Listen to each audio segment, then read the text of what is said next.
خلينا نعيد الكلام من الأول وبترتيب. دلوقتي أنا حد باعمل لامجن، وعشان أعمل لامجن لازم آخد A1 في الألماني اللي هو المستوى الأول في الألماني.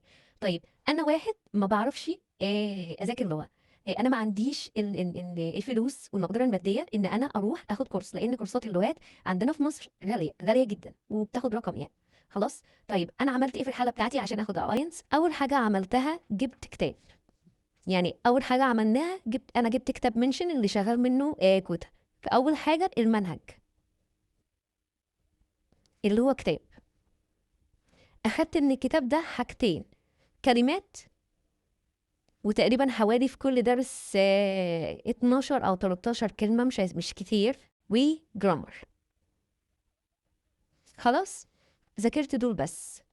ذاكرتهم مع مين؟ ممكن كنت أنا الكتب اللي معايا كانت فيها اسطوانة لفراو هند، ف ممكن تسمعوا فراو هند في هير شحاتة، بسمع عنه انه كويس برضو. خلاص، لو انتوا عايزين القناة بتاعتها على التليجرام اجيبها لكم. الكتب اللي انا جايباها بتاعت اينس كانت 24 درس، انا ذاكرت في ال 24 درس دول الكلمات والقواعد فقط لا غير. بعد ما خلصت الكلمات والقواعد بتوع ال 24 درس عملت ايه؟ قعدت اشوف امتحان اللغة الألمانية بيبقى عبارة عن ايه. امتحان اللغة الألمانية بيكون 4 حاجات،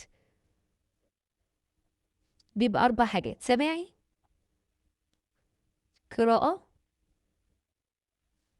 كتابة، ومحادثة. تمام؟ طيب أنا كنت عايزة أتدرب على كل واحد في دول. هل أنا دول بيأهلني للامتحان؟ ما بيأهلنيش للامتحان. طب عملت إيه؟ دخلت على اليوتيوب. تمام؟ اليوتيوب عملت فيه إيه؟ قمت راحة قعدت أسمع فيديوهات سماعي فقط، اللي هو سؤال السماعي اللي اينس. مدة الفيديو 20 دقيقة. كنت بتعامل مع الفيديو إن هو امتحان، يعني مجرد ما الفيديو يبدأ أنا ببدأ معاه، الفيديو خلص الامتحان أو السؤال آخر سؤال بقوم قافلة. بس أنا كده خلصت الامتحان، وبراجع الإجابات من آخر الفيديو. آخر الفيديو بيبقى فيه الإجابات بتاعتي، ببقى بعرف أنا كده حلت صح ولا غلط. تمام؟ مع السماعي، لما انتوا تقعدوا تسمعوا فيديوهات كتير سماعي وتتعاملوا بالمنظر دوت، ودنكم بتتعود على اللغة، بتتعود على سماع الكلمات. انتوا في كلمات بتبقوا عارفينها ومبتبقوش عارفين النطق بتاعها من الألمان. في أسئلة في السماعي بتتعاد مرتين، وفي أسئلة بتتعاد مرة واحدة بس، وده كان أرخم حاجة اللي هو السؤال بيتعاد مرة واحدة. فما تقلقوش، السماعي عليه 15 نقطة. خلاص، نيجي للقراءة، وهي أكتر حاجة هتعرفكم كلمات جديدة. القراءة برضو بتقسم ل3 أقسام. خلاص، انتوا بتصححوا حاجات، بتقروا قطعة وتحلوها. هتقابلوا كلمات جديدة، وهتلاقوا لعب في الكلام، فهي بجد هيعلمكم التركيز جدا. خلاص، برضو القراءة ليها على اليوتيوب. خلاص، اليوتيوب القراءة ديت على اليوتيوب، بصوا فظيعة. ساعات بيضموها للسماعي، يعني ساعات ببقى بحل السماعي والقراءة، فما تقلقوش يعني. بقى الكتابة دي بتبقى عبارة عن إيميلات أو رسائل أنت بترد عليها أو بتكتبيها للناس. يعني ممكن يقولك إيه، ابعتي رسالة للمدرسة بتاعتك إن أنت عايزة تعملي حفلة بمناسبة إن أنت أنهيتي مثلا المستوى الأول في الألماني وإن أنت عايزة تحتفلي، وبيذكر لك 3 حاجات طالبهم منك، اللي هو ادعي المدرسة مثلا، ويقول لها تجيب معاها ايه، واسأليها مثلا هي بتحب اي نوع من الاغاني. خلاص، رسالة تانية ممكن يقولك فيها ابعت رسالة لجارك، قول له ان انت هتستلم تلاجة جديدة، وانت مش متاح في الوقت اللي هتيجي فيه التلاجة، لان هي هتيجي مثلا الساعة 8 الصبح وانت هتبقى في الشغل، وهتسيب له اذكر بقى هتسيب له المفاتيح فين، الاستلام امتى، واكتب له الرسالة. يعني هي كتابة الرسالة عموما وطلب الرسالة دي بتبقى سؤال من الأسئلة.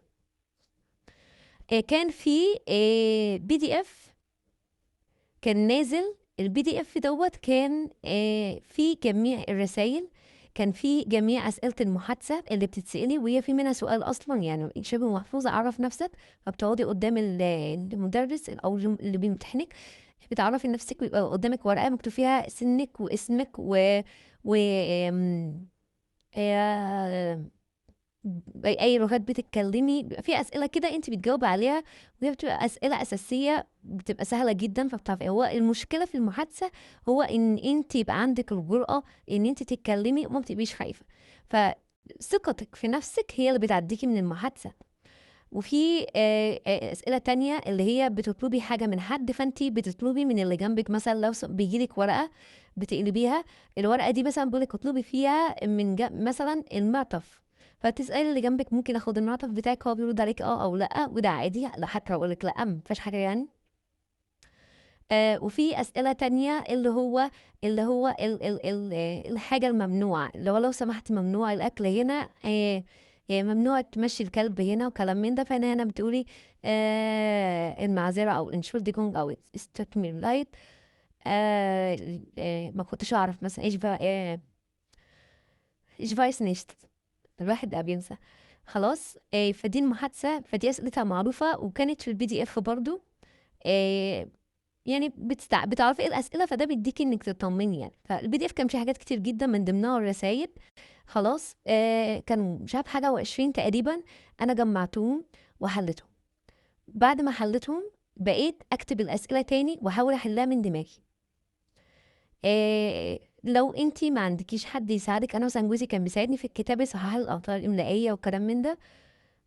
ممكن تستعينوا بChatGPT وتفهموه بالظبط انتوا عايزين ايه. لو سمحت انا دلوقتي بدرس اينس مثلا في الالماني وعندي امتحان، عايزك تصحح لي الرساله اللي انا كاتباها ديت.